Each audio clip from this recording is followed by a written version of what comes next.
Hi, this is Nat Moes. I'm here with Sam Krohlow. We're watching the TokyoMTG second Vintage Open.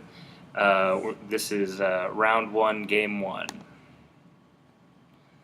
And on the left-hand side of your screen, you will see Mulligans right now, but he's playing Red-Green Belcher. And on the right-hand side is going to be, I think, Naya Aggro. Yeah, I think that's what I would call it as well. So Belcher is probably the fastest deck in the format. It has a distinct lack of any kind of protection, so you're not going to see any counter spells, probably not much discard. It's hard to say exactly what he's playing, but if anything, he might have some Goblin Welders, maybe Xantid Swarms in the board, maybe Pyroblast or something similar. Yep. And the Naya Aggro is, from what we see, I think it's pretty much straight aggro. He's got some creature control, he's got burn like lightning bolts, but he's going to be bringing the beats. So Belcher on the left is just mulligan to 5. Yeah, this is usually not a very good matchup for any sort of beatdown deck. Right. But I think the mulligan to 5 is helping him out. Right. So the Beats player is he's played a land, and he's got Chrome Mox there imprinted with red, and he's playing a Gut Shot. So he's going to drop down to 18 life then. Yeah, he's dropping to 18, and his opponent is going to go to 19.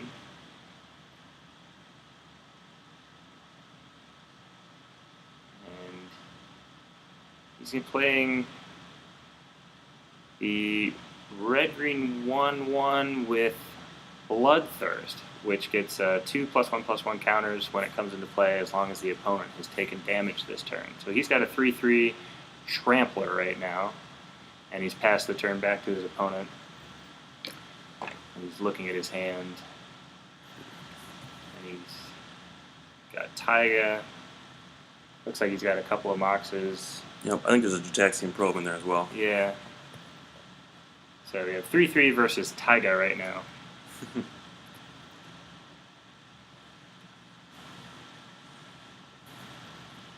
Yeah, for those of you that don't know, the Belcher deck, the win conditions traditionally are Goblin Charbelcher, with which you can activate for 3 mana and basically flip over your entire library and deal that much damage until you hit a land. Right. He is playing, I think, 2 Taigas, so he might hit a land before he deals enough damage. Yeah. But sometimes Belcher just plays 0 lands. Right, and the other big win condition in Belcher is going to be Empty the Warrens.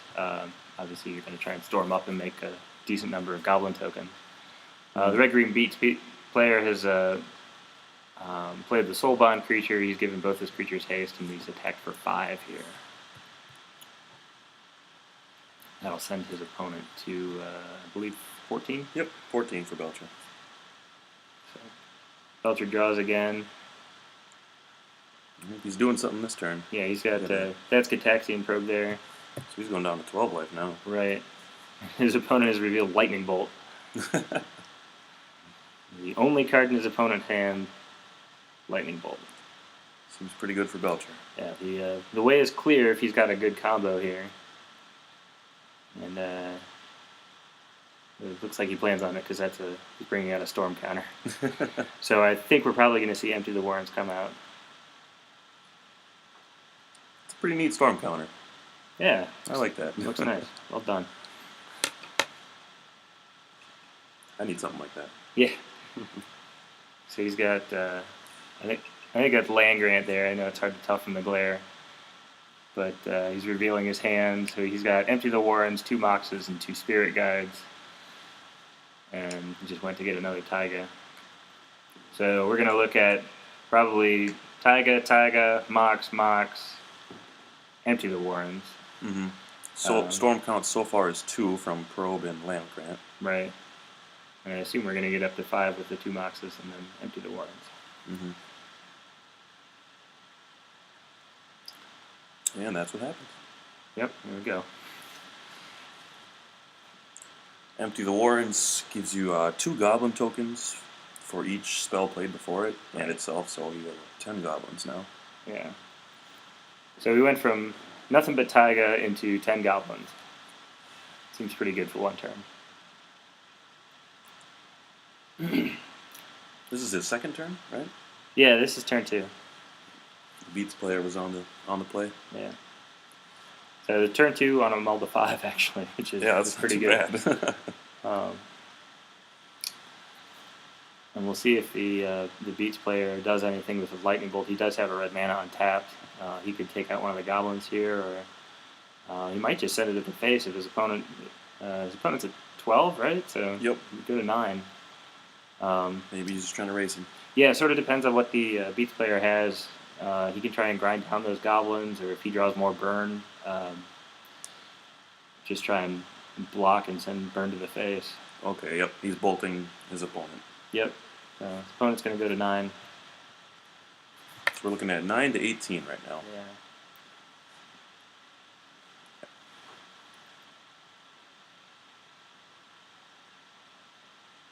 Yeah, Beats, the red-green Beats player just probably doesn't have a whole lot to interact with Belcher, at least game 1.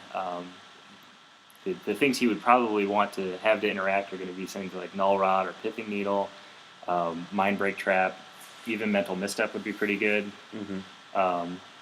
Although, actually, now that I think about it, Mental Misstep wouldn't have stopped any of the spells that he played except Gitaxian Probe. It would have only added more storm. Right. But yeah, he needs to be able to interact quickly and easily, and right now all he has is creatures and removal, so we'll see what happens.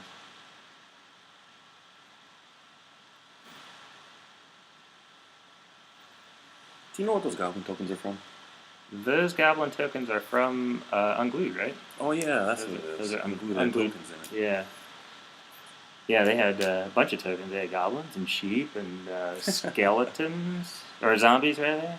Yeah, they had a bunch. Also, the Beats player has decided he's just going to attack.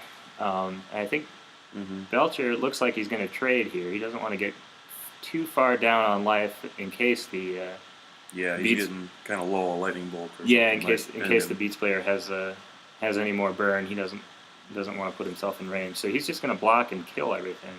He's down to 6 goblins now. Looks like. And the Beats player is considering his options. We don't really know what he has in his hand. Mm-hmm. I believe Belcher has 2 Simian Spirit Guides, and I don't know what he just drew. Yeah, whatever he just He's going to play one of them. Yeah, so he's actually putting Spirit Guide into play there. Oh, that's just It doesn't happen very often. That's a gray ogre for 2/2 for 3. But it is relevant here. His opponent has an empty board, and he has a total of 8 power coming into the red zone every turn. So his opponent's at 12 life now. Right.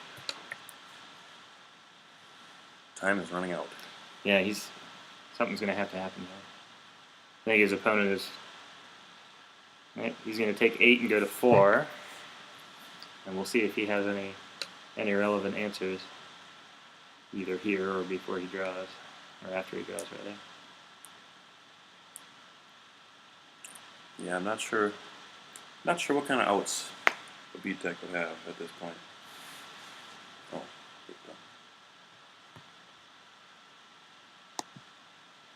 I don't know. It's like, yeah, we just entered scoop phase. I think we're pretty much done. Yep. So yeah, Beats just wasn't able to interact at all. On to game 2. Yeah, going to game 2.